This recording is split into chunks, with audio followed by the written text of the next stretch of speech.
ஜம்மு காஷ்மீரில் உலகின் மிக உயரமான ரயில்வே பாலத்தை பிரதமர் மோடி திறந்து வைத்தார். இந்த பாலத்தின் சிறப்பம்சங்கள் என்ன என்பது குறித்து தற்பொழுது பார்க்கலாம்.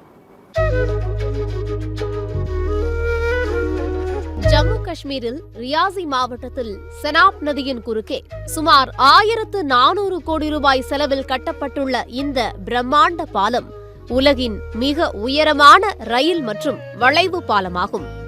இதில் டிசைனிங் மற்றும் பாலத்தின் கட்டமைப்பில் டெக்லா என்ற தொழில்நுட்பத்தை பயன்படுத்தியுள்ளனர்.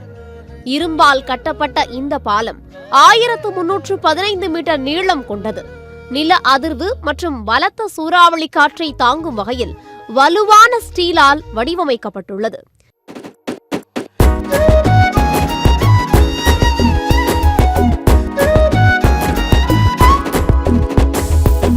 இது ஆற்றுப்படுகையிலிருந்து 359 மீட்டர் உயரமும் பாரிஸின் சின்னமான ஈஃபில் கோபுரத்தை விட 35 மீட்டர் அதிக உயரமும் கொண்டது.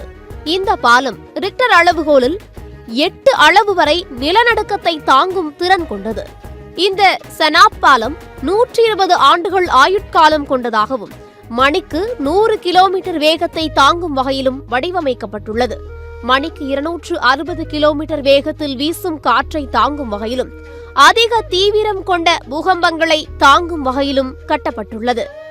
ஜம்மு மற்றும் ஸ்ரீநகர் இடையேயான போக்குவரத்தை மேம்படுத்துவதில் இந்த பாலம் முக்கிய பங்கு வகிக்கும். இந்த பாலத்தில் வந்தே பாரத் ரயில் இயக்கப்பட உள்ளது. இந்த புதிய பாலம் வழியாக இயக்கப்படும் வந்தே பாரத் ரயில் மூலம் கத்ராவிற்கும் ஸ்ரீநகருக்கும் இடையே பயணிக்க சுமார் 3 மணி நேரம் மட்டுமே ஆகும்.